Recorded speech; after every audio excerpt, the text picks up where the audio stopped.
Gracias a Dios. Dios les bendiga, bienvenidos a la casa de Dios, bienvenidos a esta familia. Sé que ¿quiénes acaban de llegar para saludarles? Bienvenidos, porque creo que Ricardo ya los ha colocado a saludarse.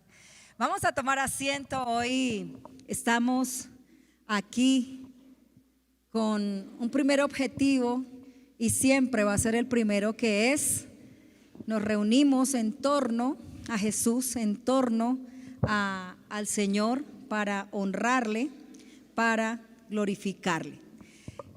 Hoy vamos a tener la primera parte de un taller. Es una campaña que estamos dando como los primeros pasos, y esa campaña se llama Todos contra el Abuso Sexual Infantil. No es algo que yo me esté inventando, sino es una campaña que se ha generado desde Argentina y ya va en muchos países, porque este flagelo es lamentable cómo está de los índices tan altos, y se sigue, a medida que la maldad aumenta, asimismo aumenta la cantidad de víctimas, y precisamente son los niños. Y yo quiero empezar en esta primera parte, vamos a hacer como a comenzar a trabajar, a hacer nuestro primer paso, nuestros primeros granitos de arena, pero la idea es comenzar a hacer algo y no simplemente como quedarnos con una información y decir, pues desde que a mí no me pase o en mi familia no pase, no hay problema. Pero es alarmante lo que vamos a estar aprendiendo, y poder decir, sí podemos ser parte activa de esta campaña de todos es todos contra el abuso sexual infantil. Y quiero empezar con un texto bíblico que está en Eclesiastés 4:12. Eclesiastés 4:12, que dice, vamos a leerlo todos. 1, 2, 3. Y si alguno prevaleciere contra uno, dos le resistirán, y cordón de 3 dobleces no se rompe pronto. En otra versión dice: uno solo puede ser vencido, dos pueden resistir, pero la cuerda de 3 hilos no se rompe fácilmente. Y la idea es que aquí comencemos a trabajar algo que hemos venido aprendiendo durante estos últimos años, es que todo este trabajo que se hace es de 3. Yo en el colegio les digo, acá en la institución trabajamos 3, ¿no? Es decir, los padres, los estudiantes, los docentes, cordón de 3. En la iglesia decimos, aquí trabajamos 3. Dios hace su parte, yo hago mi parte haciendo un discípulo, pero el discípulo tiene que hacer su parte, cordón de 3. Y pienso que para esta campaña que estamos implementando de todos contra el abuso sexual infantil, tenemos que también armarnos como cordón de 3 dobleces. Es decir, no se trata simplemente de aprender o de enseñarle a los niños a cuidarse, a decir no, a tener como esa valentía de que se les respeta cuando diga no, sino que también nosotros como padres, como personas adultas que tenemos tantos niños a nuestro alrededor, porque no solamente como padres somos maestros, somos tíos, somos abuelos, somos vecinos, y estamos en un contexto social donde los niños abundan. Entonces, la sociedad, si nos damos cuenta, verdaderamente no está interesada en los niños. Al menos no está interesada en que se desarrollen con la identidad de ser hijos de Dios, con la identidad de ser creación de Dios. Y si miramos la parte escolar, la parte educativa, a pesar de que dice está interesado en los niños, ¿cierto? Porque estamos interesados en educar, en enseñar, pero si vamos al fondo no dice, tampoco es que esté muy interesado en que los niños se desarrollen con una identidad de ser criaturas de Dios, mucho menos de ser hijos de Dios. Y la iglesia, lamentablemente, no hablando de alguna denominación en particular, sino la iglesia en general, católica, cristiana, evangélica, bueno, la que le quiera llamar, tampoco es que se le vea mucho el interés por cuidar a los niños, porque ellos desarrollen esa identidad.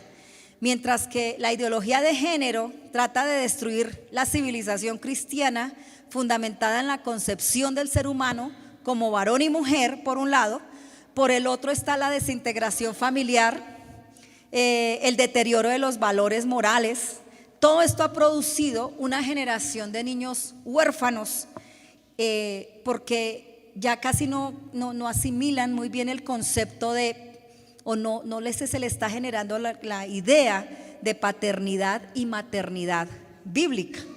Entonces, tenemos que reconocer que como sociedad hemos sido muy apáticos, es decir, con muchas de las problemáticas sociales, por ejemplo, el consumo, como que uno dice, pues desde que en mi familia no haya ninguno que consuma, a mí no me interesa. La ideación suicida, pues desde que en mi casa no. Y desde el abuso sexual, ese sí que es más calladito. Entonces, estamos en medio de pronto usted dice, uy, nos está montando un panorama como un caos. Pero en medio del caos no podemos seguir siendo apáticos y sin suplir esas falencias, esos vacíos que se están presentando. Uno nada más tiene con que recorrer nuestras calles, nuestras iglesias, nuestras instituciones educativas, y uno dice, cada vez parecen simplemente guarderías donde entretener los niños, mientras que sí se generan espacios muy importantes para los adultos. Los presupuestos se incrementan para muchas cosas, pero para el trabajo con los niños no es que se dé tanto presupuesto. Entonces, si nos damos cuenta, como que no es una prioridad en nuestra sociedad. Por lo general son lo último en la lista, en nuestros niños. Y no se trata aquí de pararnos y rasgarnos las vestiduras y decir, mire cómo está la sociedad, está terrible, y señalar y mire cómo estamos de mal. No se trata aquí de rasgarnos las vestiduras, sino decir, ¿cuántos están tomando la iniciativa para ofrecer soluciones? No muchos. Ay, uno, gracias, Nené. Y más importante, ¿cuántos están dispuestos a pagar un precio para salvar a una generación que está en peligro? Más poquitos, ¿cierto? Acá hay un lema de los jóvenes que dice RUGE, que es una sigla en verdad que dice rescatando una generación, y es grande, significa algo grande, y es algo que no les corresponde solamente a los jóvenes, sino a todos nosotros, el estar dispuestos a hacer algo por salvar la siguiente o una generación que está en peligro. Resulta que UNICEF ha dicho que 1 de cada 3 niños, 1 de cada 3 será abusado sexualmente antes de completar su desarrollo puberal, o sea, de salir de la pubertad. Estamos hablando que 1 de cada 3, antes de llegar que a los 14, 15 añitos, será abusado. Pregunto aquí, ¿qué familia que hay aquí? Pensando en usted, su familia y familia extendida. Cuando hablamos de familia extendida es sobrinos, primos. ¿Qué familia extendida no tiene aquí más de 3 niños? Yo tengo más de 3 sobrinos que estén antes de la edad adolescente o en la adolescencia, llegando por mucho hasta la adolescencia. Todos yo creo que tenemos más de 3, ¿sí? La cuestión ya no es si sucederá, sino la cuestión es a quién le va a tocar. Terrible, ¿no? No es pensar si va a suceder, sino a quién le va a tocar. Usted tiene más de 10 sobrinos, imagínese, ¿a qué? De 3, dice 1 de cada 3. Usted tiene más de 3 niños en esa edad, en su familia extendida, la pregunta entonces, ¿a quién le va a tocar?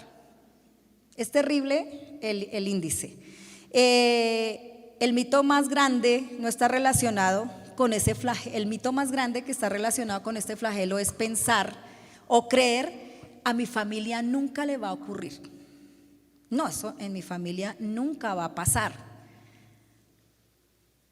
Entonces, pero a menos que nosotros hagamos algo, haya un fuerte compromiso de invertir en los más pequeños, de invertir en los niños, ese flagelo se va a seguir llevando el futuro de miles y miles de niños alrededor del mundo y aún entre las personas conocidas o cercanas. Entonces la idea es que tenemos que comenzar a hacer un trabajo ya de discipulado, porque es parte del trabajo que Dios nos dejó, pero también de prevención, de prevenir. Siempre se ha dicho, más vale prevenir que curar. Es más barato prevenir que después tratar de restaurar y curar una situación de esas, porque va a afectar a corto, mediano o largo plazo. El efecto va a ser muy grande. Entonces, así como ocurre con la evangelización, es decir, o el hacer discípulos, ¿cuántos quieren ver transformadas las próximas generaciones? Amén. Pues, ¿qué tenemos que hacer?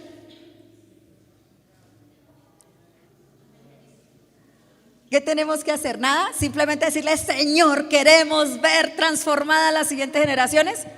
Sí, es importante pedirle a Dios, pero yo creo que Dios dice, nos escucha decir, Señor, queremos ver las próximas generaciones transformadas, y el Señor nos dice, yo también. Yo también. Y por eso les dejé la tarea. Es importante que si queremos ver las generaciones transformadas, comencemos hoy inculcando valores, principios en los más pequeños, y en especial ellos necesitan ser evangelizados, necesitan conocer cuán importantes son para el Señor, y necesitan conocer que ellos necesitan ser salvados, rescatados, y hay alguien que los ama. Entonces, cuando una persona completa su adolescencia, Ángel, ¿cuándo terminó su adolescencia? ¿Ya terminó? Aún está en crecimiento, no para de comer y no se le nota, que es lo más triste. Pero cuando una persona termina su adolescencia, casi que podemos decir, ya es muy tarde para inculcar principios rectores que lo libren de malas decisiones. ¿Cuántos de nosotros dijimos, ay, yo hubiera conocido antes, no hubiera metido la pata ni hubiera cometido tantas malas decisiones? Por eso es tan importante, entre más pequeños, el que conozcan. No estoy diciendo que sea imposible, para Dios no hay nada imposible, pero después de la adolescencia usted ya tiene marcadas muchas cosas, determinadas muchos aspectos que han sido sembrados desde la niñez. Entonces, no es ser negativo, sino que despertemos la conciencia en cuanto al trabajo que nos compete como padres y como formadores cristianos, como formadores. Aquí todos los que estamos somos formadores. Levante la mano a alguien que no esté formando a alguien. Todos somos formadores. Los niños que están acá presentes dicen, alguien lo está formando. Formando o mal formando, pero le está dando alguna forma. Sí. Sí. Pero todos aquí somos formadores. Que es que yo no soy profesor, usted es papá. Que es que yo no tengo hijos, tiene una nube de testigos alrededor que lo tienen como modelo y no se ha dado cuenta. Usted está formando. Entonces la idea es despertar la conciencia en cuanto al trabajo y decir, esto me compete a mí. ¿Cuántos quieren decir conmigo, esto me compete a mí? ¿Pero sí lo creen? Bueno, entonces, el 85% de los que verdaderamente se convierten y siguen a Cristo surge de las edades entre 5 y 15 años. Es más difícil de ahí para arriba y uno lo nota. Yo tengo varios criaturos del Señor de 16 años y cuando yo les digo, ¿cómo están con el Señor? Y están en su crisis de duda, de incredulidad, de si existe, no existe, se sienten lejos. Pero uno va así pequeñitos y ellos dicen, el Señor está conmigo, ellos están ahí. Entonces, la idea nosotros es que en esta etapa que es tan abierta para conocer a Dios, pero también para establecerles principios y también para prepararlos también para que ellos puedan estar firmes y soportar esa maldad que cada vez avanza. Entonces, Invertir en un niño es invertir en generaciones, en generaciones. Y yo he conocido varios testimonios de cerca de niños que aún de pronto siendo abandonados por un papá o una mamá, pero alguien les habló, alguien lo acogió como familia, después se convirtió en un instrumento de Dios tremendo para alcanzar a otros.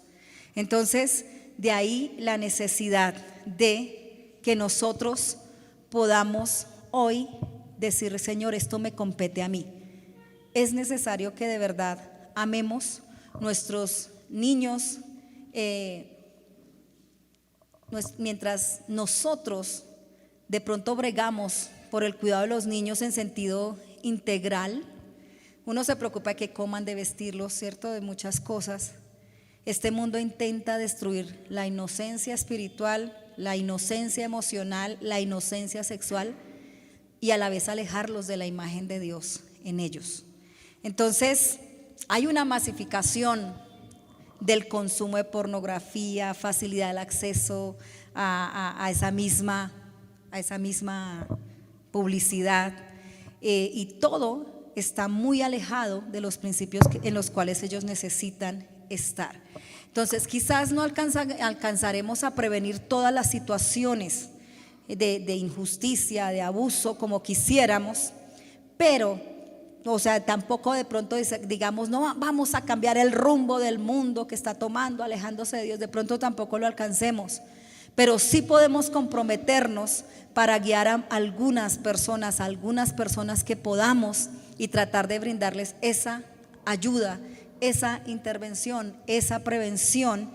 Y mientras nosotros permanezcamos en este mundo, el amor de Dios debe seguir obrando a favor del ser humano. Así que la invitación es: afirmemos nuestros pies y comencemos en esa ayuda por los demás. Entonces vamos a empezar con ¿qué es lo que vamos a ver hoy? Está dando como una introducción.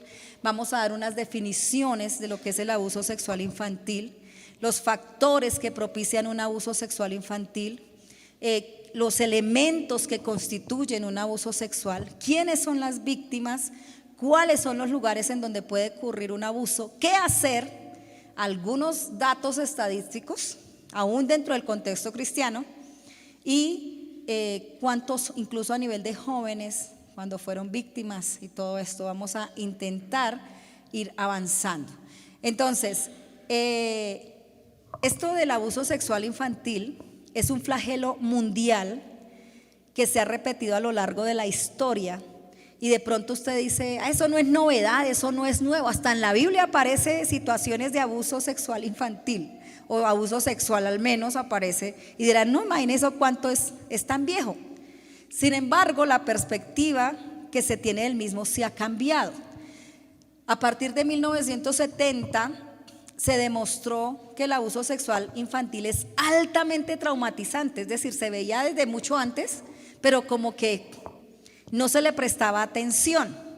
Pero cuando ya las víctimas comienzan a reportar las consecuencias negativas inmediatamente, a mediano plazo y a largo plazo, es que como que empezaron a darse cuenta: oiga, esto tiene un efecto tremendo. Entonces, es casi que una problemática, y lo hablamos en términos de epidemia, parece epidémico el asunto, es impresionante. Entonces, sin embargo, persiste y varía de un rango de 2 al 62% de las mujeres y de 3 al 19% de los varones. Es decir que no está nadie está a salvo. A veces pensamos que es solo cuestión de las niñas, y por eso a las niñas las cuidamos, pero a los niños no. Pero no, nadie es inmune a la presencia de este flagelo ni sus efectos. Entonces, lamentablemente el maltrato en la infancia es algo común. ¿Cuántos fueron maltratados de niños? Que uno dice: a mí me enseñaron fue con palo. ¿Cómo les enseñaron las tablas? Con tabla. Había maltrato físico. Y hoy en día decimos: es que eso es lo que le falta a esta generación de ahora, ¿no? La tabla. Y uno dice: ¿será? Entonces, es algo común, en nuestro tiempo fue algo común, y el abuso sexual infantil siempre ha sido o ha sido ignorado, no se registra, no se denuncia. Todo el porcentaje de los que son, muchos se quedan, incluso a veces es negado por la vergüenza que despierta. Hay muy poco conocimiento del tema, hay muchos mitos que son un obstáculo para detener, y debido a que hay muchas víctimas que no hablan sino años, décadas después de ocurrido el evento.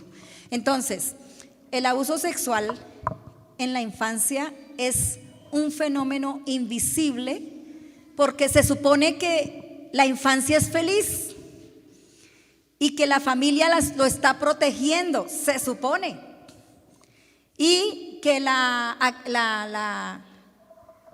digamos, el ser sexualmente activo en esa edad no lo es. Es decir, no hay sexo activo, es una persona sexual, pero no está practicando, no está en esa fase de la vida. Entonces se supone que esa es la infancia. Entonces vamos a entrar a qué es esto del abuso sexual infantil. Entonces, es una forma de maltrato con características específicas. Sí, ha existido desde que existe la humanidad. Sin embargo, la definición es abuso sexual infantil es toda situación en que un adulto utiliza su interrelación con un menor para obtener satisfacción sexual. ¿Listo? Entonces es toda situación en que un adulto utiliza su interrelación con un menor para obtener satisfacción sexual.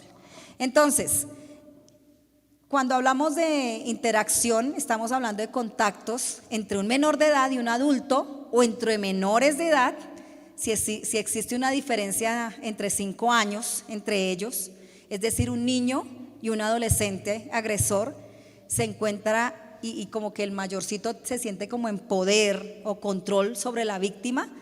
Incluso a veces se da que no hay diferencia de edad, aunque más adelante hablaremos de eso. Se llama abuso sexual reactivo, cuando un niño abusa a otro niño.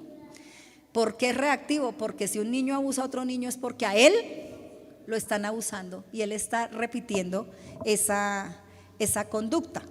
Entonces, características, decimos que es todo contacto sexual entre un adulto y un niño sexualmente inmaduro, con el propósito para el primero de obtener una gratificación.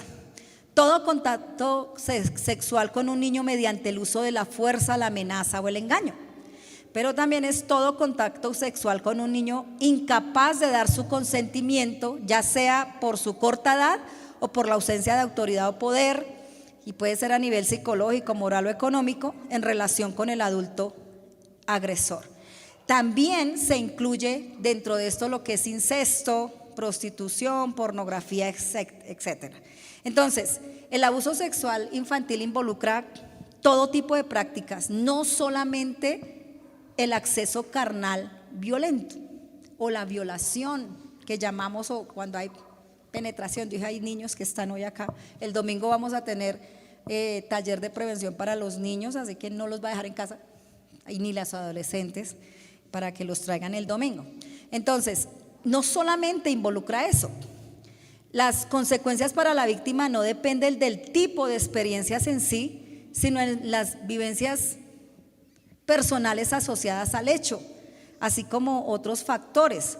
Entonces, solemos creer que solo la persona violada va a tener más trauma que otra que simplemente fue manoseada. Yo he escuchado y he visto casos cuando la persona sabe, la familia sabe, pero no, pues no fue tan grave, solo fue que lo manosearon, entonces no pasó nada, y pensamos que solo va a ser traumático para el que fue violado, pero no para el que fue manoseado. Entonces, esos son como falsas creencias que a veces tenemos. El abuso sexual puede darse con o sin contacto físico. No solamente es con contacto físico. Vamos a mirar primero sin contacto físico.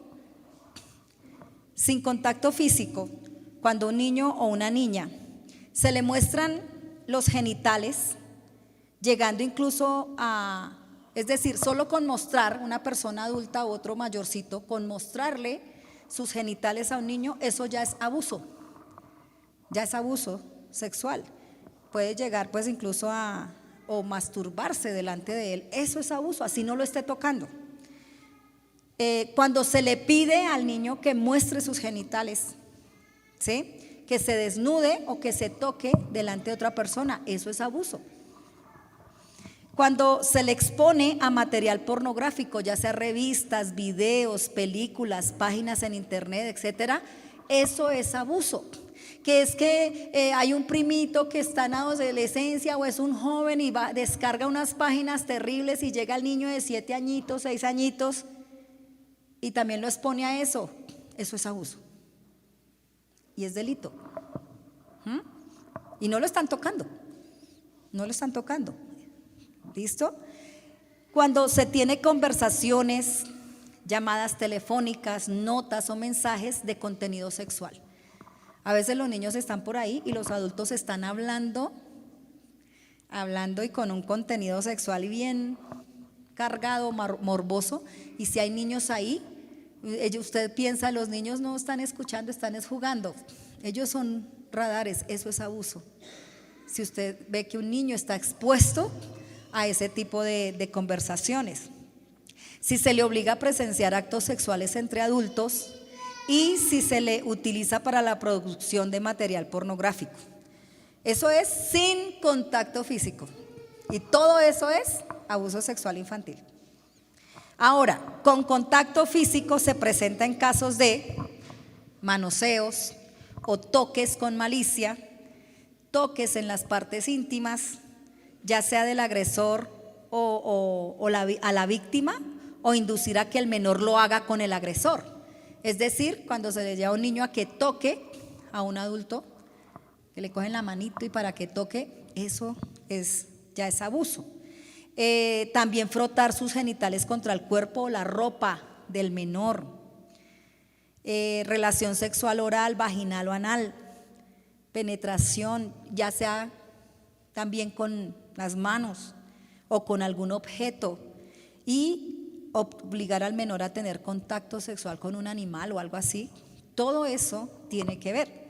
Entonces, físico, o sea, con contacto físico y sin contacto físico, todo eso. Se ve que no es solo una sola cosa, son muchas. Y en nuestro contexto social hay muchas de esas que se ven normales o cotidianas, pero sí están siendo abusados.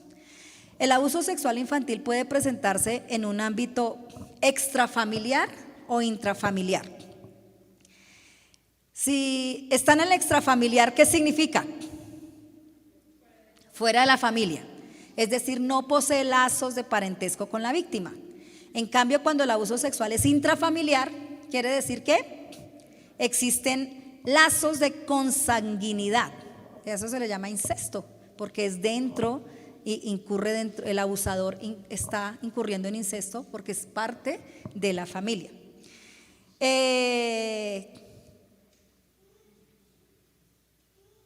Cuando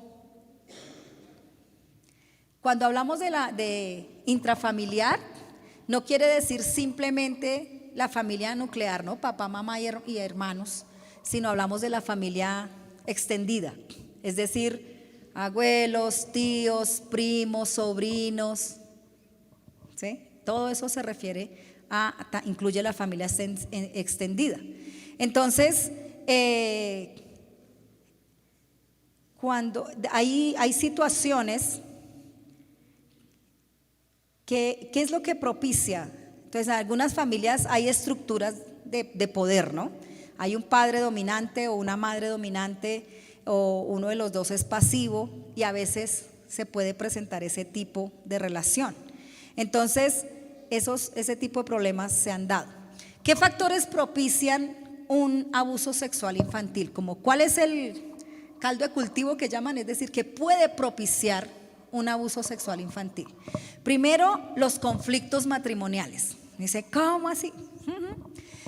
Esas discusiones frecuentes al interior de la pareja aumentan la vulnerabilidad de un niño frente al abuso sexual e infantil, y es debido a varios motivos. Por eso, cuando a mí me estaban dando el prematrimonial, yo me acuerdo que el pastor que nos daba el prematrimonial decía: van a haber diferencias de opinión, van a haber discusiones. Si es necesario, métase a un cuarto, ponga cierre, pero que no escuchen, o a otro lugar, pero que sus hijos no vean ni esas discusiones ni todo lo que se dicen y más. Es muy nocivo. ¿Por qué? ¿Por qué lo vuelve vulnerable frente al abuso sexual infantil? Primero, porque el menor, cuando ve esa situación, se asusta y no sabe a quién acudir en busca de protección, ayuda, cuidado, o que alguien lo contenga frente a diversas situaciones o circunstancias, porque él ve a sus padres que están discutiendo, peleando constantemente. Él se va a sentir solo, indefenso o abandonado, y en un momento crítico le va a costar ir a buscar a su papá, a su mamá, porque como los ha visto en eso, como que él se va a sentir: yo no les importo, como que no tengo a quién acudir. A veces cuando discutimos como adultos pensamos que ellos no están sintiendo nada. No están sintiendo nada, ellos se angustian, ellos se sienten abandonados. Y si les están propensos a una situación de abuso, no les va a costar ir a buscarle para buscar ese refugio. Segundo, la falta de diálogo en la familia. La ausencia de confianza y respeto entre los miembros tornará o va a volver al menor susceptible a los avances de un adulto que se muestre amable, disponible y atento. Es decir, el adulto que se le acerque y es amable y todo eso, él inmediatamente se volca hacia él, ¿sí? Los mensajes que recibe acerca de la sexualidad, cuando son contradictorios y confusos. A veces los niños ven que sus papás están discutiendo y todo eso y se agarran, pero lo solucionan con sexo en la cama. Y como que para él es confuso, como que dice, pues no es que esté viendo nada, pero a veces es confuso el mensaje, es contradictorio. Al punto que los niños ven que si están en la cama los dos, está todo bien, como que él descansa. Entonces comienza a haber a formarse una idea en el niño, a crecer de manera distorsionada, y como que solamente en la cama es donde hay manifestación de cariño, de amor o de paz en el hogar. ¿Sí? Comienza a relacionarlo solamente ahí, porque cuando están despiertos se agarran a pelear. ¿Listo? Entonces, conflictos matrimoniales es el primer factor que propicia un abuso sexual infantil. Segundo factor, sobresexualización. A veces dentro de las familias adoptan conductas sexuales impropias. Los adultos a veces de esa familia transgreden los límites saludables por medio de las conversaciones sexuales con los niños, o mediante la exposición de los mismos a conductas sexuales entre adultos. No es que los costeños somos así, no es que los santanderianos somos así, es que los colombianos somos así y así hablamos. Conductas, toques, cosas, y ellos, esa sobresexualización se vuelve un factor.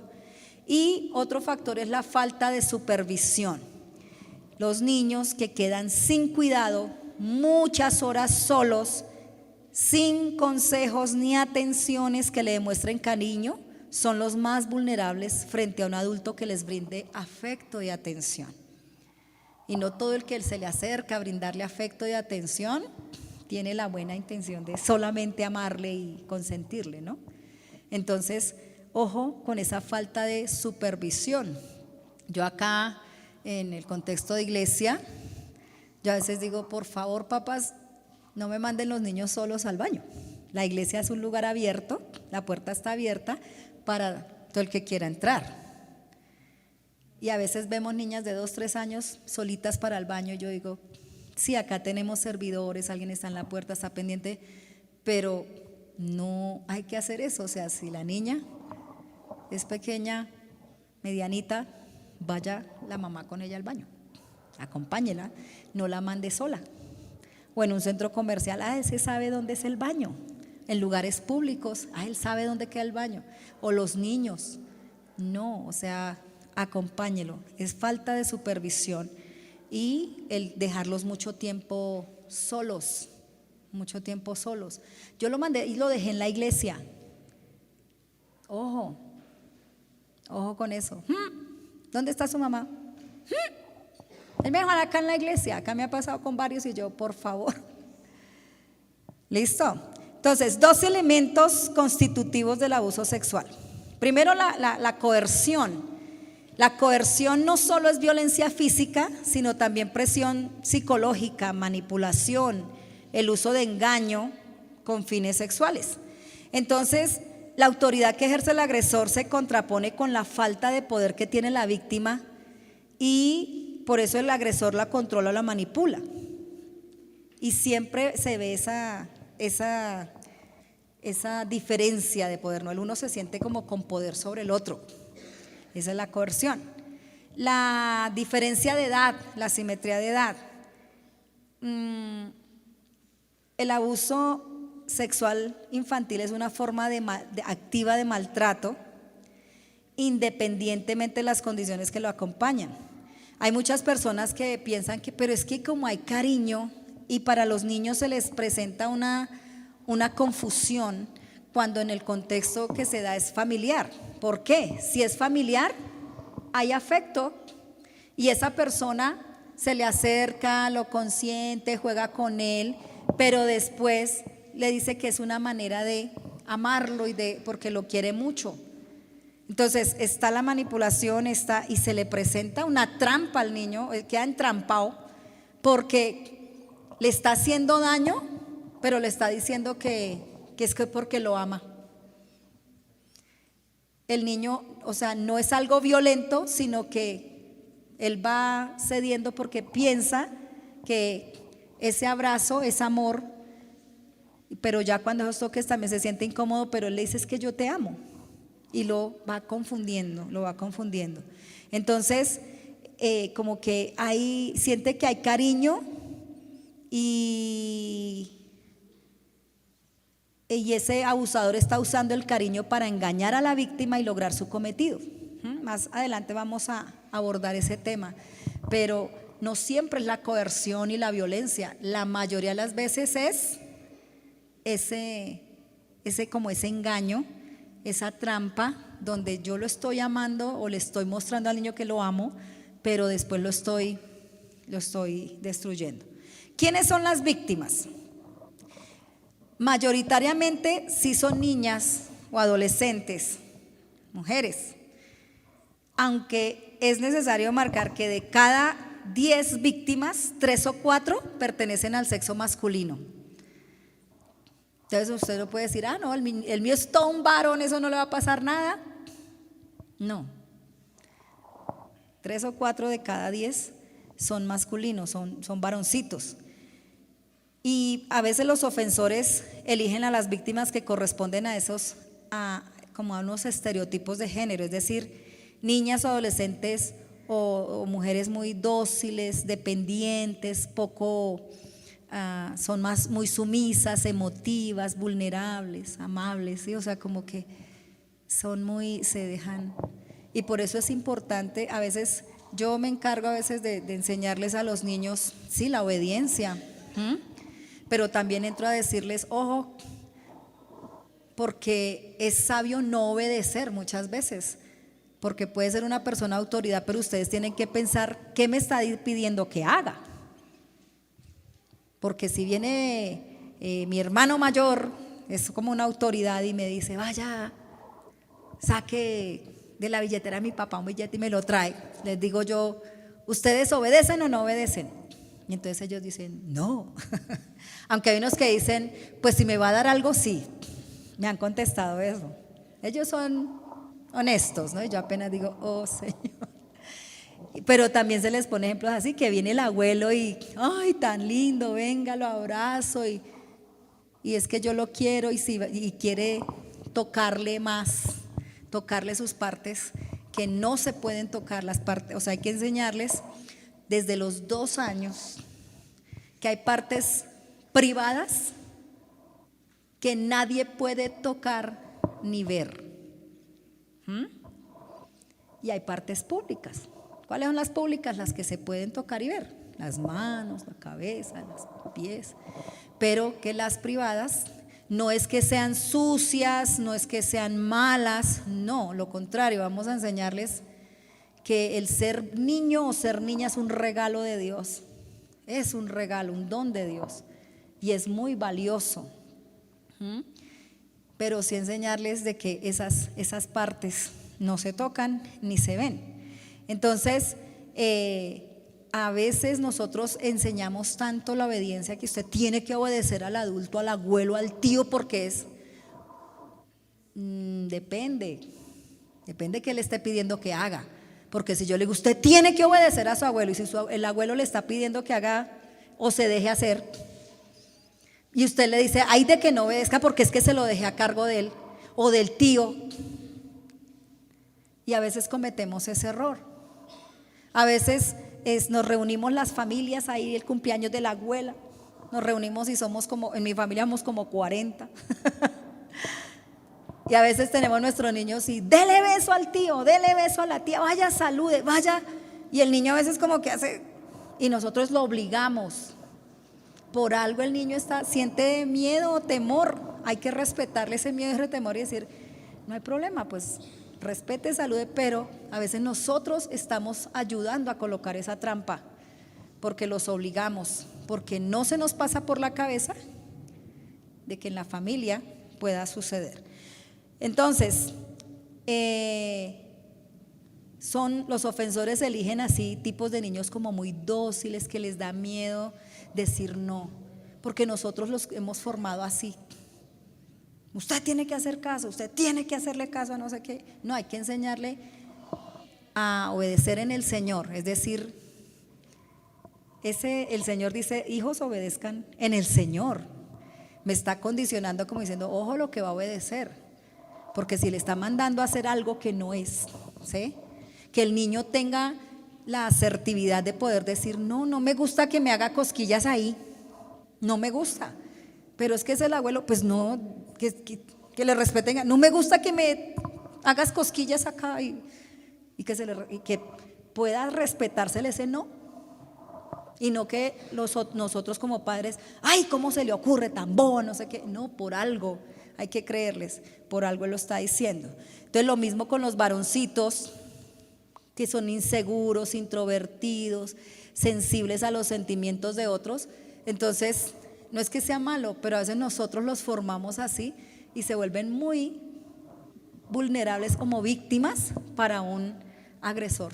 Parece que, disculpen la comparación, parece como los perritos, ¿no? Los perros huelen el miedo y parece que los agresores olieran el miedo del niño. Y preciso les caen a esos que se ven así. Entonces tenemos que ayudarles y darles herramientas a decirles, o sea, tienes que pensar a quién obedeces, tienes que aprender a poner límites. Si no te gusta algo, pues no, y punto. No me gusta que me abracen, no me gusta que me hagan cosquillas y más en partes que no, hay que enseñarles eso. ¿Cuáles son los lugares en los que puede ocurrir un abuso? Cualquier sitio puede ser el escenario de un abuso, incluyendo una guardería infantil. Se han dado casos de esos casas de bienestar, ¿no? ¿Cómo se llaman? Sí, son guarderías. Y uno dice, no, pero es que es una madre sustituta. No, pero es que ahí está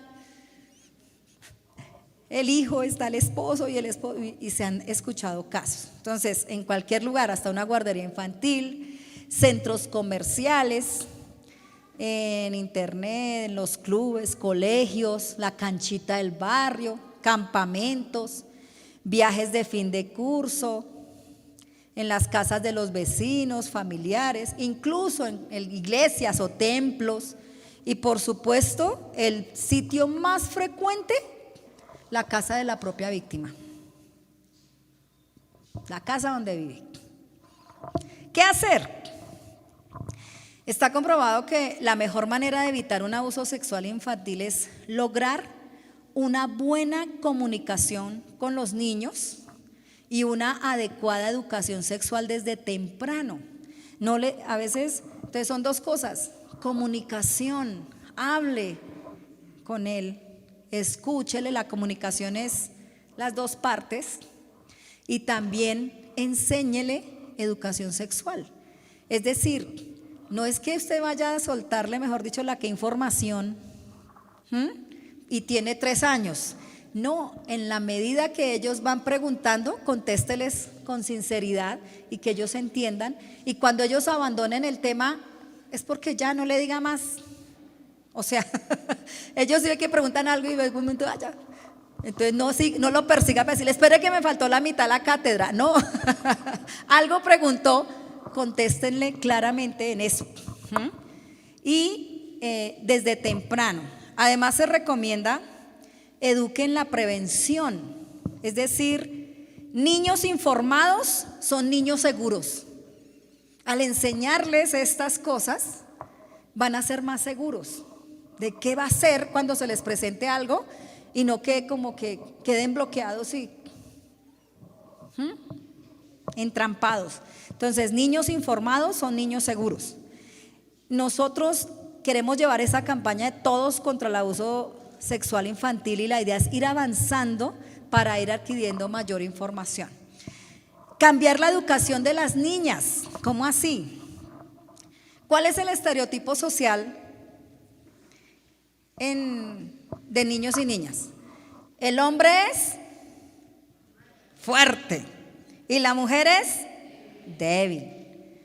Entonces, asimismo la sociedad crea a sus propias víctimas de abusos y violaciones. Entonces, que son los débiles. Entonces, la feminidad no significa debilidad o pasividad. Es que como usted es niña, es mujer, entonces tiene que ser pasiva y dejarse. Ahorita me van a decir, ¡ay, feminismo! No, la Biblia no me dice que la feminidad es debilidad. No. O pasividad. Tenemos que enseñarles a nuestras niñas a ser ágiles, a defenderse y a desarrollar sus habilidades físicas. Hay que cambiar también la educación de los niños, así como de la misma manera que criamos víctimas a las mujeres, y por eso es el más alto índice, también criamos a los varones como victimarios o violadores. Uy, ¿cómo así? Sí, nuestra cultura enseña a los varones a ser agresivos. Si usted es un varón, entonces por eso agrede, por eso grita, porque es un varón, agredir. Entonces él asocia la fuerza y la violencia con masculinidad. Y uno dice, eso no es masculinidad, eso es machismo. Decir es que el varón es el que es agresivo, es fuerte, hable duro. No. Entonces, cuando se inculca a los niños desde edades tempranas a desarrollar su rol, es decir, en ese de lo que es ser niña, lo que es ser niño, el darle gracias a Dios porque lo hizo así, y que ellos puedan decir, no, gracias porque me hiciste niño por esto, gracias porque me hiciste niña porque puedo hacer esto. El afianzar eso. Cuidar el ambiente de nuestro hogar. Cuide el ambiente de su hogar. ¿De dónde surgen los abusadores? ¿De dónde? ¿De dónde creen que surgen los abusadores?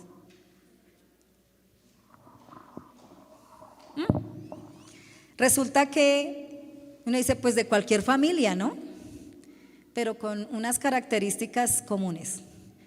Surgen de hogares con conflictos, surgen de desavenencias conyugales donde hay gritos, insultos, peleas, porque es improbable que un abusador surja de una familia donde hay respeto, afecto, buen trato en su vida cotidiana. Por lo tanto, trabajemos para que el ambiente, el ámbito de nuestro hogar sea ejemplo de amor auténtico todos los días, que sea ese ejemplo. Ustedes están viendo allá algunos datos, unos datos estadísticos, y es en iglesias evangélicas. Voy a decirles unas. Dice: ¿cuántos jóvenes fueron abusados sexualmente? O sea, cuando niños. ¿Cuántos tuvieron experiencias sexuales negativas en la infancia? Y el porcentaje es el 60 al 63% tuvieron alguna experiencia negativa de las que mencioné al comienzo. ¿Se acuerda todo lo que implica abuso? Una experiencia negativa a nivel sexual en su infancia, el 60%, 63%. Es decir, casi 4 de cada 10 dijeron haber tenido alguna experiencia sexual negativa, ¿sí? Sin embargo, nosotros sabemos que no todos hablan, o sea que por lo general ese porcentaje sube, y no ha cambiado durante 10, 15 años, lo contrario, va en aumento. Entonces, dentro del contexto cristiano, los datos son muy parecidos, es decir, el 38%, o sea, casi el 40%, admite ser abusada sexualmente antes de los 18 años dentro de un contexto cristiano, el decirlo. Y yo digo, Dios me ha puesto a experimentar de que es cierto, en el sentido de cuando escucho a las mujeres, escucho personas, y uno dice, wow, es un alto porcentaje que han tenido alguna experiencia negativa cuando fue niña y simplemente se cayó, ¿sí? Esos datos no es que indique que fue ocurrido dentro del ámbito iglesia, sino que en nuestras comunidades, en nuestras iglesias, tenemos muchas personas que están lidiando con las consecuencias del abuso en su niñez, pero están lidiando con esas consecuencias de valoración propia, consecuencias en su relación familiar, en su relación de pareja, consecuencias en lo que tiene que hacer, no se siente con la capacidad y está lidiando con esas consecuencias, porque fue algo que pasó de niña, de niños, y eso que ahorita están ya dentro del contexto cristiano y Dios está, pero como no se ha hablado, no se ha verbalizado, la herida todavía puede estar ahí. Entonces, ¿qué quiere decir? El ser cristianos, de estar dentro de un colegio cristiano, dentro de una iglesia cristiana, no nos inmuniza frente a la maldad. Y uno dice, ay no, pero ¿cómo va a haber esa maldad dentro del contexto cristiano? Debemos hacer prevención también acá adentro. Debemos hacer concientización social y educar a las familias. Entonces, ¿en qué consiste el discipulado? Es enseñar a vivir como a Dios le agrada, y es parte de lo que estamos haciendo. ¿Quiénes fueron las víctimas? De cada 10 menores abusados, 7 fueron mujeres y 3 varones. De cada 10 abusados, 7, o sea, el 69%, 70%, 7 fueron mujeres y 3 varones. En algunos casos es 40 los varones y 60 las niñas. Entonces, por eso tanto los niños como las niñas deben recibir instrucción y estar activos en esa enseñanza-aprendizaje de la prevención. ¿Qué tipo de abuso sufrieron? ¿Qué tipo de abuso sufrieron? El 50 al 55% es manoseo. El 20 al 26% abuso físico. El 13 al 17% violación, y otros de los que mencionaba como el 13%. Son altos los índices. Entonces, más de la mitad de las víctimas fueron tocadas con malicia. 1 de cada 8 víctimas fue violada. La forma más común, entonces, no es la violación, sino el tocamiento. La forma más común. Y a veces no le damos, como no pasó más. No, eso es abuso. Entonces, los efectos del abuso dependen del perfil psicológico de la víctima, de las características del abuso, de la relación que existía con el abusador y las relaciones familiares asociadas a la revelación del caso. ¿A qué edad ocurren la mayoría de los abusos? ¿Qué edad tenía cuando ocurrió el abuso? El 77% tenía menos de 12 años y el 23% de 12 años para arriba. Entonces, la mayoría de casos de abusos, ¿cuándo sucede? Menores de 12 años, pequeñitos, pequeñitos. La edad media de abuso es 8 años para los menores de 12, cuando más ocurre 8 años, y 13 años cuando son menores de 12, es la mayor incidencia. Es decir, el 80% de los niños y niñas fueron abusados antes de los 12 y la edad promedio para ese abuso fue de 8 años. ¿Dónde ocurrieron los abusos? Las niñas sufren más abusos en el ámbito familiar que fuera de él. Las niñas sufren más abuso dentro del ámbito familiar que fuera de él. Es decir, en el caso de las niñas, el 40% de quienes abusan son personas conocidas, el 42% es un familiar, el 10% es un vecino y el 8% un desconocido. Solo el 8% es un desconocido. Es decir, que el 92 al 94% es familiar o conocido. El niño le tiene confianza y los papás también. Es más, nosotros somos los que le abrimos la puerta de la casa. Entonces, las niñas presentaron mayor abuso intrafamiliar, en cambio los niños presentaron mayor a manos de personas que no son de la familia. Pero en todos los casos los abusadores no estaban lejos, no son personas extrañas, lejos totalmente. Entonces, debemos evitar los extremos, es decir, ¿cuál es el extremo? Pensar que todos son abusadores. La idea no es que usted ahorita comience y dice, no vuelvo a invitar a nadie en mi casa porque, mejor dicho, voy a sospechar de todo el mundo. No, la idea no es entrar en esa, no. Entonces, no nos vayamos a los extremos de pensar que todos son abusadores, o por la otra parte, pensar que jamás un pariente, padre o padrastro pueda abusar. Entonces, no se vaya al extremo de decir, todos son sospechosos, o al otro extremo de decir, ¡ja! En mi casa nunca, imagínese, familia Oyuela, familia, no, o sea, no se vaya a los extremos, porque esos extremos obstaculizan como la detección real del problema. ¿Cuántas víctimas de abuso rompieron el silencio? Porque hay muchos que no han roto el silencio. Es decir, si uno le pregunta, ¿contaste tu experiencia de abuso a alguien?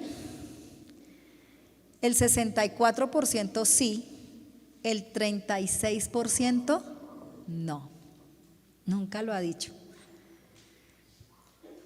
Nunca lo ha dicho. 4 de cada 10 personas abusadas nunca contaron su experiencia y la tienen ahí. Y eso va aumentando el trauma. ¿Qué quiere decir? Nosotros pensamos que el tiempo todo lo cura, ¿cierto? Pero es una locura pensar eso. En el caso de abuso, de esas experiencias negativas sexuales en la infancia, el tiempo no lo cura. A veces nosotros pensamos, eso pongámoslo debajo del tapetico y eso nadie lo nota. No, hay cosas que sí el tiempo cura, pero este tipo de abuso, este tipo de experiencia negativa, el tiempo lo empeora todo. Entre más tiempo, peor. Entonces usted no puede decir, no, la herida, desde que esté ahí en silencio, la herida está ahí. Entonces, si una víctima de abuso verbaliza el hecho antes de los 6 meses de ocurrido el incidente, la probabilidad de tener traumas va a disminuir. Pero después de 6 meses, entre más tiempo pase, va a empeorar la herida. ¿A quién acudieron por auxilio? El 10%, o sea, ¿a quién le contó su experiencia de abuso? Porque a veces sí le contó a alguien y ya, pero no fue auxiliado. ¿A quién le contó? A la hermana el 10%, a otro el 12%, a un amigo el 24%, a un líder o pastor el 26%, a la mamá el 28%. ¿Cuál es el porcentaje mayor? A la mamá. La fuente máxima de confianza para un niño o una niña sigue siendo la mamá, pero también la mamá será el principal factor en la recuperación de la víctima. La segunda fuente de confianza está el pastor o el líder para los niños, lo cual implica una gran responsabilidad tanto de ayuda en el momento de que el niño hable, como también el acompañamiento durante el proceso. La pregunta fue, ¿cuántos fueron los que hablaron? El 60, ¿no? 60%. Y se les preguntó, ¿recibiste ayuda, consejería al menos? Sí, el 55%, no, el 45%. O sea, habló pero se quedó así y no pasó nada. Más de la mitad de los que relataron su vivencia de abuso no recibieron consejería o ayuda, sino se quedó así. Entonces, es un mito creer que el niño miente cuando comenta el abuso. Y la tendencia es que cuando es intrafamiliar y el niño habla, la mamá se va más a favor del familiar, del perpetrador, que del niño, y al niño le dice, ¿no será que está mintiendo? ¿No será que malinterpretó un gesto de cariño? ¿No será? No le cree, no le cree. Y hay muchas mamás que a veces le dicen a sus hijos, yo a usted no le creo, imagínese. Entonces su hijo, ¿a quién va a acudir? Si usted misma le dice, yo a usted no le creo. ¿Se los hemos dicho? Le llega a pasar algo a su hijo, su hija, y le va a decir algo de esa magnitud, y que fue el tío, que fue el abuelo, que fue... Y usted ya le dijo, yo a usted no le creo. Imagínese la situación de esa criatura. ¿A dónde va a acudir? Entonces es un mito creer que el niño miente cuando comenta el abuso. Es muy difícil decir que un niño pueda engañar, o sea, que se esté inventando un relato de esos. Es complicado. Y la falta de ayuda puede significar, o sea, cuenta y su mamá antes le había dicho, yo no le creo. Y para completar, no hay ayuda. ¿Qué significa? Pues que no me creen, no soy importante, y conozco un caso donde uno dice, varios casos, como no se hizo nada, la víctima termina odiando más a su mamá que al perpetrador del hecho, porque no le creyó, porque no hizo nada. Luego su mensaje fue, usted no vale, usted no es importante, y es abrirle el mundo para que destruya su vida. Entonces son cifras que espantan. De cada 10 denuncias por abuso sexual, 9 terminan en absoluta impunidad. 2 millones de niños y niñas son abusados sexualmente cada año en América Latina, es decir, un promedio de 224 abusos por hora aquí en América Latina. Se estima que 150 millones de niñas y 73 millones de niños menores de 18 años han mantenido relaciones sexuales forzadas u otras formas de violencia y explotación sexual que implican contacto físico. En el 2000 se estimaba que 1.8 millones de niños eran explotados sexualmente mediante la prostitución y la pornografía. 2019, ustedes saben y han escuchado noticias de cómo se ha aumentado de una manera tremenda ese índice. Y se piensa que alrededor de 1 millón de niños caen en la prostitución todos los años. ¿Cuáles son? O sea, uno dice, son alarmantes esas cifras. Es impresionante.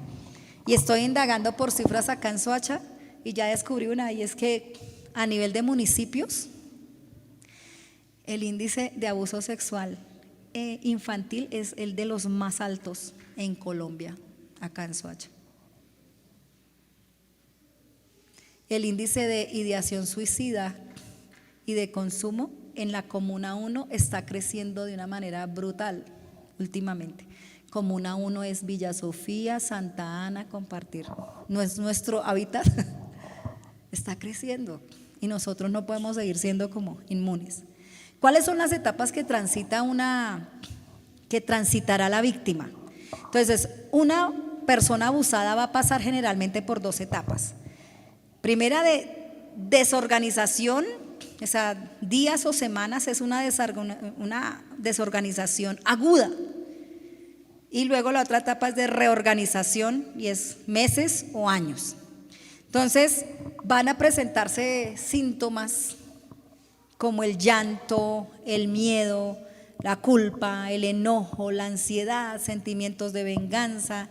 Va a haber manifestaciones físicas, ¿no? Dolores en el cuerpo, localizados en el abdomen, náuseas, manifestaciones vaginales, molestias orales, anales, alteraciones de sueño, pérdida de apetito. O sea, hay una cantidad de efectos, de cambios.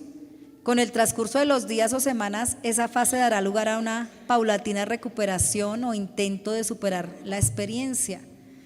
Y a veces los adultos en medio de eso creen que si los niños no tienen grandes manifestaciones es porque no fueron conscientes del abuso. No, pero eso como que no le hizo daño.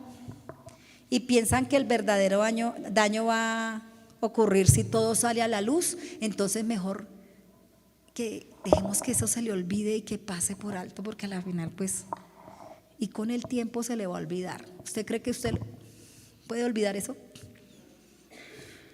No, no se olvida. No lo supera así nomás. El trauma del abuso sexual no se olvida por el resto de la vida, independientemente de las manifestaciones visibles que haya.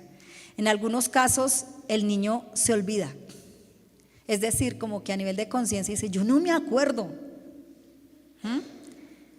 pero es un mecanismo de defensa ante la imposibilidad de entender qué fue lo que vivió. Y es como una manera de protegerse emocionalmente, pero de algún momento a otro puede haber revivir cosas, como que hay reacciones, como que por algún motivo saltan cosas, por ejemplo, como que todo quedó quieto, pero cuando fue mamá y su niña tuvo la edad de ella, cuando tuvo su experiencia, ¡pah!, explotó y ¡pah!, comenzó a revivir todo como si hubiera pasado ese mismo momento. Entonces ese conflicto reprimido con toda su carga, angustia, dolor, puede volverse a manifestar. Entonces, durante la etapa de reorganización, la víctima va a intentar reestructurar su vida y puede aparecer respuestas inadecuadas, manifestaciones de estrés postraumático. A veces uno dice, pero eso solamente los soldados que fueron a la guerra y cuando vuelven que tienen el estrés postraumático. No, también se puede dar aquí, que al comienzo tranquilos y después es que se manifestó todo. Entonces generan mecanismos de defensa o se enferman. Los que no presentan el olvido como mecanismo de defensa reaccionan de otras formas, desarrollando problemas psíquicos, emocionales, físicos, el odio, el resentimiento, la depresión. En lugar de desaparecer con el tiempo, tienden a ir creciendo en el corazón de las víctimas.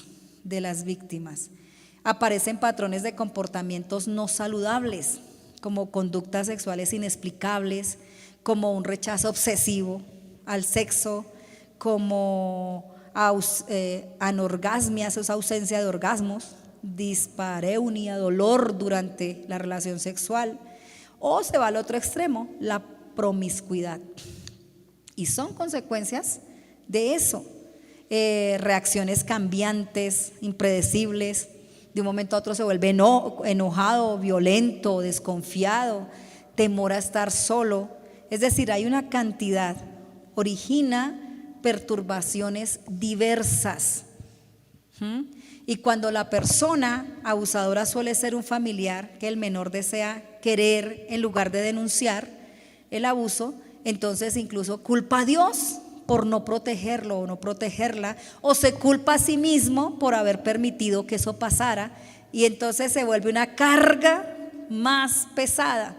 El sentimiento de la culpa no va a contribuir a la recuperación, lo contrario, se opone a la recuperación.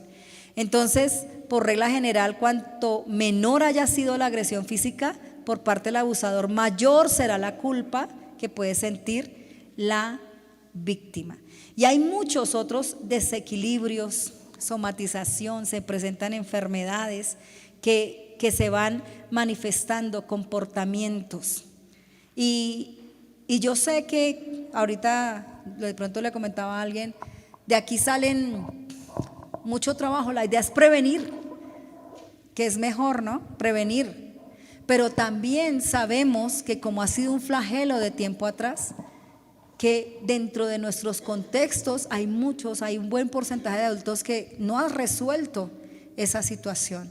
La tarea nuestra es prevenir a nuestras nuevas generaciones, cuidarlas, enseñarlas, comunicarnos con ellos, comunicarlos. Aquí en el colegio les damos talleres a los niños de prevención y están todos, porque uno dice, no, ¿están dentro de la jornada? Están.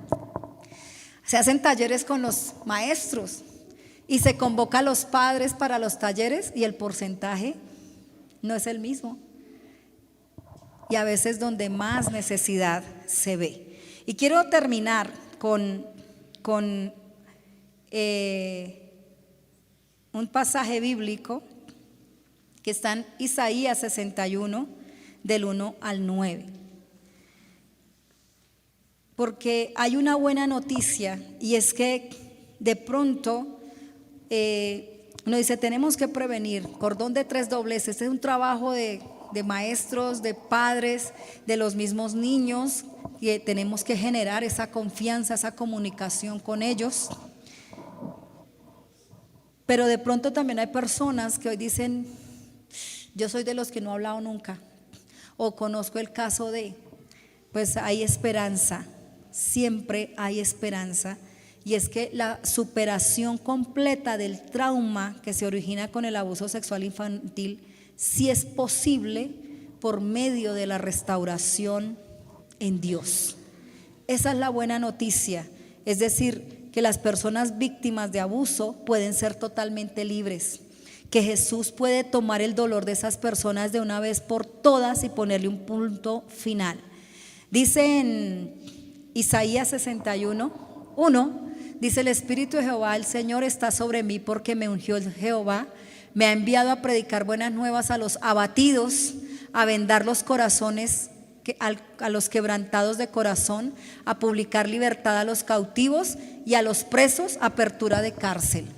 Puede ser la condición de el que ha sido víctima. El 2 dice: a proclamar el año de la buena voluntad de Jehová y el día de venganza del Dios nuestro, a consolar a todos los enlutados, a ordenar que a los afligidos de Sión se les dé gloria en lugar de ceniza, óleo de gozo en lugar de luto, manto de alegría en lugar de espíritu angustiado, y serán llamados árboles de justicia, plantío de Jehová para gloria suya. Reedificarán las ruinas antiguas y levantarán los asolamientos primeros y restaurarán las ciudades arruinadas, los escombros de muchas generaciones. Y extranjeros apacentarán vuestras ovejas y los extraños serán vuestros labradores y vuestros viñadores. Y vosotros seréis llamados sacerdotes de Jehová, ministros de nuestro Dios, seréis llamados, comeréis las riquezas de las naciones y con su gloria seréis sublimes. En lugar de vuestra doble confusión y de vuestra deshonra os alabarán en sus heredades, por lo cual en sus tierras poseerán doble honra y tendrán perpetuo gozo. Porque yo, Jehová, soy amante del derecho, aborrecedor del latrocinio para holocausto, por tanto afirmaré en verdad su obra y haré con ellos pacto perpetuo. Y la descendencia de ellos será conocida entre las naciones y sus renuevos en medio de los pueblos. Todos los que vieren reconocerán que son linaje bendito de Jehová. Hay esperanza, es decir, tenemos harto trabajo, prevención con nuestros niños, comunicación con ellos, enseñarles, formarles. Pero también si usted ha sido de los que dice, yo estoy aquí calladito, pero mire lo que dice la palabra del Señor, hay esperanza en el Señor. Si hay esa libertad, el Señor va a devolver el doble de gozo. El Señor va a hacer que sus hijos sean famosos entre las naciones, sus nietos en medio de los pueblos, porque el Señor es bueno. Dios es la respuesta para la humanidad y también para las personas afectadas por el abuso. Y es la mejor noticia para los afligidos, porque es quien liberta a quienes están en prisión y oscuridad. Es decir, Dios es tan bueno que no solo liberta a esa persona, sino que la va a convertir en alguien que va a ayudar a libertar y traer liberación a muchos otros. Jesús es quien da a los afligidos una corona como símbolo de distinción y aprobación, les exalta. El Señor es quien otorga vigor, optimismo, nuevas fuerzas. El sacrificio de Cristo se hace visible en todas las facetas de la vida, da vigor a los huesos y confiere fuerzas para cumplir con esa tarea que nos ha dado. Entonces, yo quisiera, para terminar, que hiciéramos, que inclinara su rostro e hiciéramos una oración. Usted al comienzo dijo, esto como que es mi responsabilidad también, es una tarea mía de cuidar, de prevenir, de educar, de formar, de enseñar. Y de pronto, si usted ha sido víctima, que usted dice, oiga, yo ni me acordaba, pero eso está ahí haciendo daño, hay esa buena noticia de esperanza, de promesa de parte del Señor. Las bendiciones son extravagantes, las que el Señor tiene preparadas. Él restituye, Él ordena en toda área. Padre, te damos gracias en esta noche. Hoy estamos aquí delante tuyo, Señor, abriendo nuestros ojos a una realidad en nuestra sociedad, en nuestro contexto, Señor. Y hasta ahora de pronto habíamos sido o hemos sido indiferentes a este flagelo, Señor. Oh Dios, pero ante lo alarmante de esas cifras, de esa realidad en la que estamos, porque nuestros niños están aquí, porque los tenemos en casa, porque los tenemos en el colegio, en la iglesia, Señor, necesitamos ser agentes activos en esta prevención, oh Dios. Necesitamos ver y proteger, prevenir, hablar con ellos, Señor. Oh Dios, el expresarles con hechos lo valiosos que son, lo importantes que son, que Dios los creó a su imagen y semejanza y que los ha colocado en nuestras manos y ha colocado esa responsabilidad grande, Señor. Oh Dios, ayúdanos a seguir entendiendo lo que tú quieres hacer. El enemigo se levanta cada día para destruir a las niñez, destruir su futuro, destruir, Señor, su presente, su futuro. Y no podemos seguir siendo indiferentes a esa realidad. Tú nos has dado armas y armas poderosas en Dios para poder rescatar esa nueva generación, para poder defenderla, Señor. Oh Dios, aquí estamos aquellos que dijimos, esto es asunto mío, yo tengo que intervenir, yo tengo que hacer, tengo que prevenir, tengo que educar. Aquí hay también algunos que de pronto dicen, yo soy uno de los que he estado callado durante muchos años porque fui víctima, porque tuve una experiencia negativa sexual en mi infancia y que está ahí guardada, Señor. Oh Padre, hoy te damos gracias porque hay promesa de sanidad, hay promesa de restauración, hay promesa de restitución, Señor. Ayúdanos.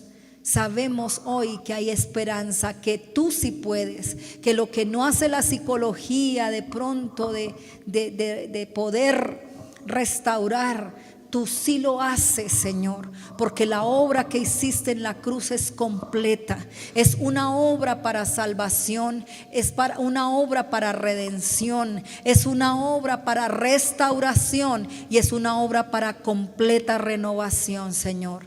Oh Dios, te damos gracias. Gracias, Señor, por ponernos en alerta. Gracias, Señor, por recordar nuestra responsabilidad. Gracias porque tú comenzarás ese proceso de sanidad y restauración para aquel que ha estado afligido y que ha tenido una herida abierta desde su niñez, Señor. Gracias por este espacio que tú nos permites estar. En el nombre de Jesús, amén y amén.